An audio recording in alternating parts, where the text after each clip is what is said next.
heart's on fire. I'm gonna push it over the wire.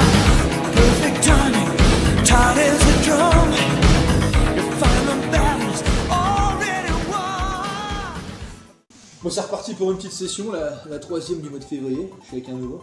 Bonjour, Comment tu t'appelles? Oli. Enchanté. Moi aussi. C'est génial. Bon, alors, mon petit bonhomme. Alors, t'es prêt pour la session? Tu connais le principe? Non, c'est quoi? C'est deux nanars. Ah oui, c'est bon, je suis prêt.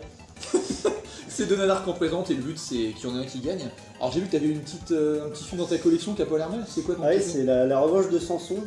Alors, je l'ai pris parce que ça va être un mix entre Conan, ouais, peut-être, et puis Mad Max, je sais pas trop. T'as une petite phrase d'accroche là pour nous faire rêver? Oui, il a une force dévastatrice et qui le rend invulnérable. Et devenu adulte, il va accéder à des pires violences, plus ou moins des pouvoirs occultes. Donc je pense que ça va Ouais, bien. c'est un Conan mais qui fait de la magie. Voilà, et c'est avec Paul Hay, H-A-Y, le Monsieur Muscle australien. Donc là, je pense que ça va. Ah, c'est Schwarzenegger mais de l'Australie. Ouais, d'Australie, voilà. Je pense qu'il fait partie du groupe ACDC en même temps. Donc, Il a un petit bandeau. voilà. Et Susanna, donc je pense que ça doit être sa grossesse. Suzanne. Ça doit être sa grossesse dans le film, dans le rôle de Lalila. Ah oui, c'est la ouais. Comme la chanteuse. Donc. Comme la chanteuse.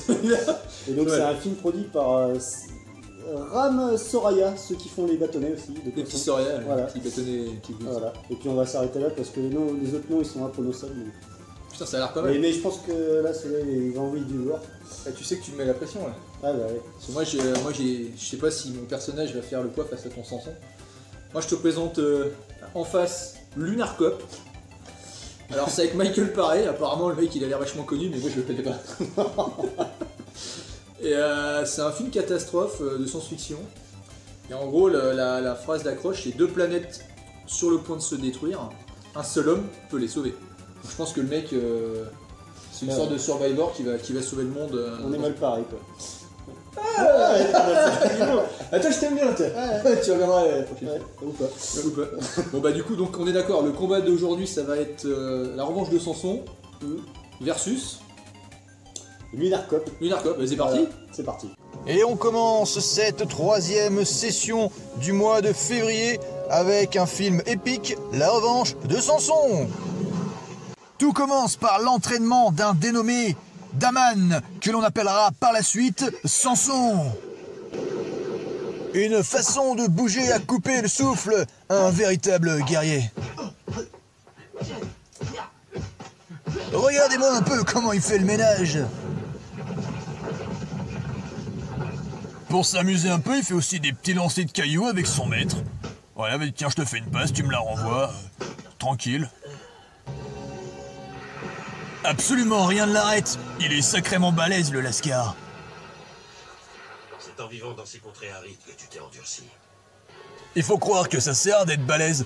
Il va réussir à arracher un arbre pour sauver une fille en détresse qui aurait pu avoir un accident violent avec son cheval. Merci, Samson. Je te remercie d'avoir arrêté mon cheval. Vous avez un cheval trop nerveux. Vous devriez en choisir un plus doux. Bon, c'est bien beau tout ça, mais au bout d'un moment, il va être dans la merde, il va s'attaquer à la garde royale hollandaise. Et là, ça va chier pour lui. Écoutez, lieutenant. Cessez toute violence. Ils sont tous innocents, croyez-moi. Qui est cet homme? Arrêtez-le! Il doit être traîné en justice. Bah du coup, le père de la fille qu'il a sauvée va faire appel à ses meilleurs guerriers. Cet homme, le Cyclope. Trouvez-le-moi et dites-lui que je veux le voir ici. Bien, monsieur. Le premier mercenaire à être engagé pour traquer Samson, ça va être le Cyclope. Alors le Cyclope, il a un petit peu une tête chelou. Déjà, il a le visage, on dirait qu'il est à moitié fondu, avec un petit côté huileux, on dirait une tête de friture. Puis alors, regardez-moi sa tête avec son œil. Oh, il ressemble à rien. Bah du coup, il va avoir l'honneur d'affronter Samson. Et regardez-moi ce super contrôle des pecs. Putain, il a vraiment les pecs en acier. Faut dire que Samson, il aime pas trop qu'on l'emmerde. Du coup, il va couper le Cyclope en deux. Tiens, ça t'apprendra. Alors là, bravo. Ça, c'était un beau combat. Le problème, c'est qu'il va pas pouvoir se reposer bien longtemps. On va lui envoyer un magicien qui fait des sauts de 4 mètres dans les airs. Mais Samson, il aime pas trop les magiciens. Du coup, il va le couper en deux. C'est un peu sa spécialité. Après, pour détendre l'atmosphère, il va manger des fruits avec Dalila, la fille du méchant hollandais. Faut croire qu'ils aiment bien partager ces petits moments de douceur. Hein. Regardez-moi, enfin, c'est limite dégueulasse, quoi. La beauté est un pouvoir, il est redoutable. Et Daman n'a pas résisté. Là où les armées échouent, les femmes se montrent victorieuses. Et maintenant, Daman est aveugle. Et ben voilà, Daman alias Samson a perdu la vue. Dalila l'a bien berné. On peut dire qu'il a été aveuglé par l'amour, quoi. Mais heureusement, une autre jeune fille avec un tour de passe-passe va lui rendre ses yeux. Bah du coup, il va être très très en colère, il va exploser les piliers de l'espèce de fort des Hollandais. Et puis bah du coup, il va bousiller tout le monde, même le père de la fille va y passer. Dalila va se prendre un parpaing dans la tronche aussi, hein, ça lui apprendra. Et puis bah du coup, Daman, il va exploser la tête aussi du général. Bon, en fait, il va exploser absolument tout le monde. Bah après Samson, faut dire qu'il est pas très rancunier, hein. Il va récupérer Dalila, il va la soulever comme une princesse, et ils vont partir sur la musique du film Conan le Barbare qui était entièrement repompé. Un vrai mec très fleur bleue, ce Samson.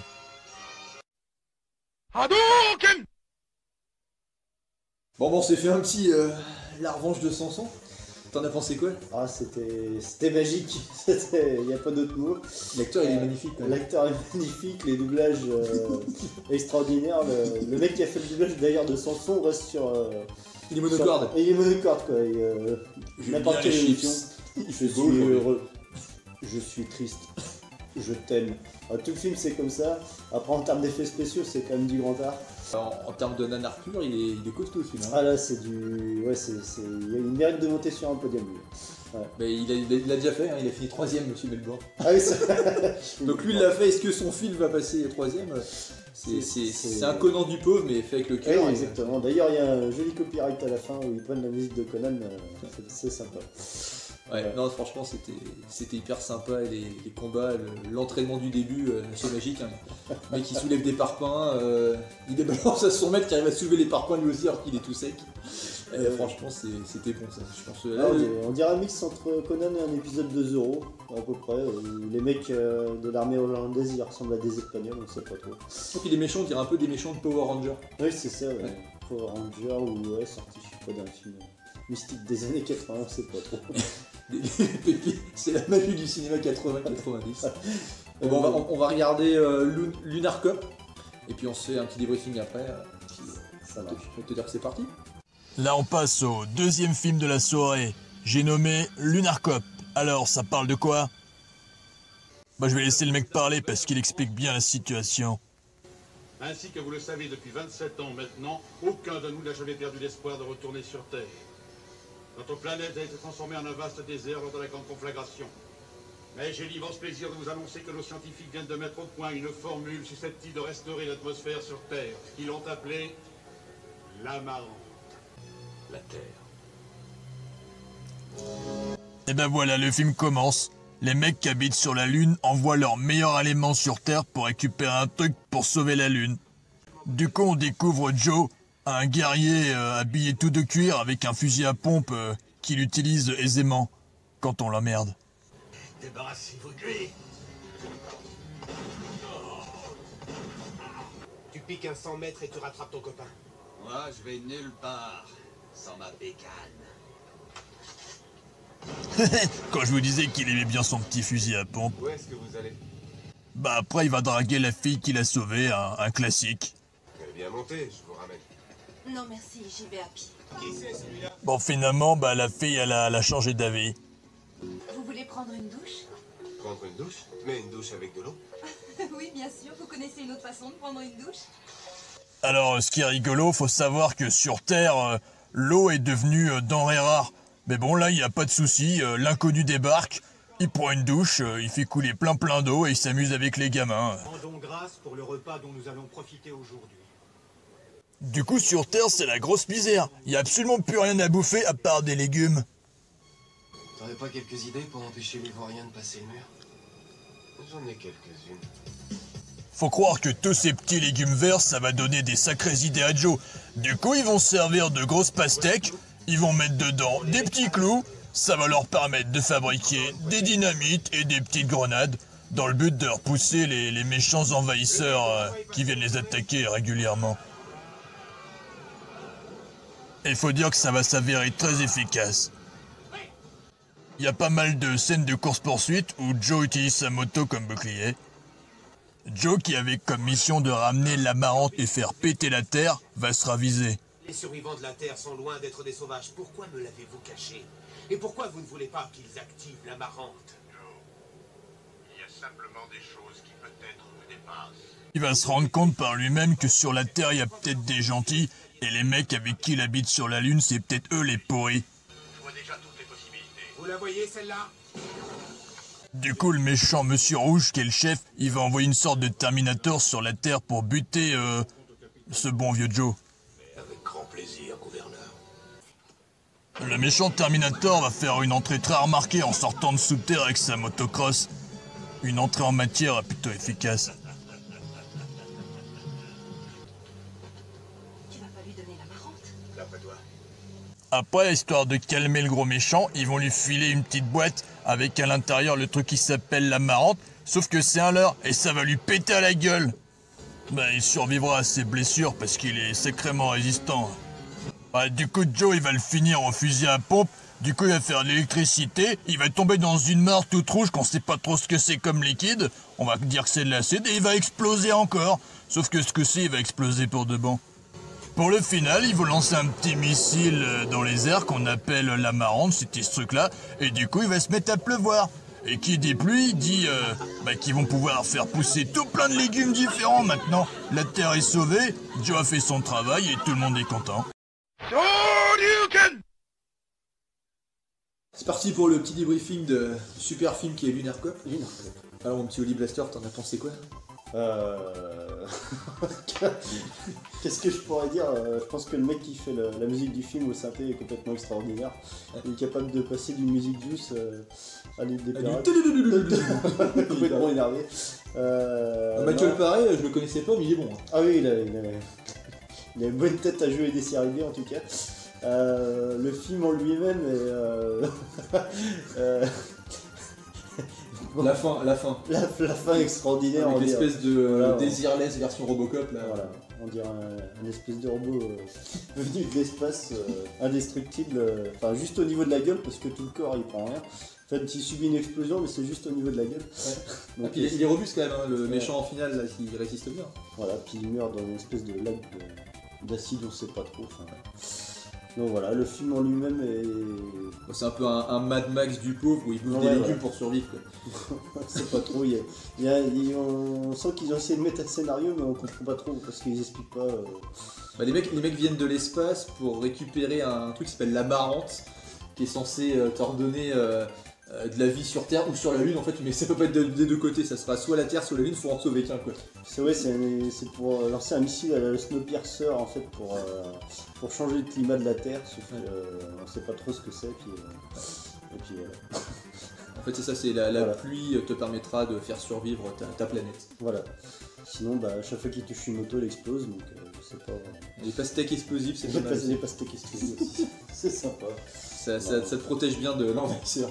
Voilà. Bon on va arrêter là pour le verdict de Lunar Cop et puis on se donne rendez-vous tout de suite pour le verdict final avec le grand vainqueur de la petite session. J'ai déjà ma petite idée. Mais... Ah non, faut pas le dire, c'est comme ça. Non, arrête tes conneries. Non, j'aime pas quand t'es comme ça. Non, je reste tranquille. Le verdict final avec moi, perso, je trouve avec deux bons nanars. Enfin, toi t'as pas fait d'autres sessions avant, mais je peux dire qu'on s'est fait des sessions bien pourries avec des films bien bardés. J'ai déjà vu des deux en nanar, ça y a pas de souci, même sans avoir fait des sessions avec vous. Après, là j'ai quand même une préférence. Un petit préféré quand même. J'ai un petit préféré. T'as ton petit chouchou. Hein. Voilà, vraiment pour le côté nanar, ça va être. Je peux le dire, c'est bon. Vas-y, dis-le. Attends. Vas-y, pour le monde tombe. Samson. Non, voilà. C'est la revanche de Samson. La revanche de Samson. La revanche de Véronique. J'ai déjà oublié le titre, tellement c'était mémorable. Voilà, pourquoi parce que c'est complètement con. Les doublages sont nuls à chier. Et l'acteur a vraiment une tête de perdu et voilà, si on veut vraiment se marrer, faut regarder plus lui. Voilà. Ce qui justifie mon choix. Alors moi je trouve que le combat, alors, pour moi il était gagné d'avance pour la revanche de Samson. Parce que rien que pour son entraînement de ouf, il soulève des rochers, il affronte un cyclope, il coupe tout le monde en deux. Je trouve que par contre la revanche de Samson, on en a parlé pendant le film, je trouve que les 3 quarts du film sont hyper cool sur l'évolution du personnage qui est complètement con. Par contre le dernier quart, tu t'endors un peu plus, c'est un peu moins fun. C'est un peu moins fun, ouais, après, non, ça finit par la musique de Conan, donc je pense que bah ouais, c'est la petite touche. Il y a une bonne note, voilà. Puis, par contre la Lunar Cop, le film il fait pour les films sympathiques, pas trop nanar mais petit film du dimanche après-midi. Ouais, on va dire ça pourrait être une série télé des années 80, ça passerait. Ouais mais la fin par contre, le dernier quart avec l'espèce de Terminator qui ressemble à Désirless de Voyage Voyage, je trouve ça supérieur sur la fin. Par contre globalement je te rejoins sur le nanar de la journée, je dirais plus la revanche de Samson, parce que l'acteur principal il est complètement pourri. Rien que pour ça faut le mettre en numéro 1. C'est clair. Voilà. Bon, on est d'accord sur le vainqueur de la session. Voilà. Victoire de la revanche de Samson. Sans problème. Voilà, merci beaucoup.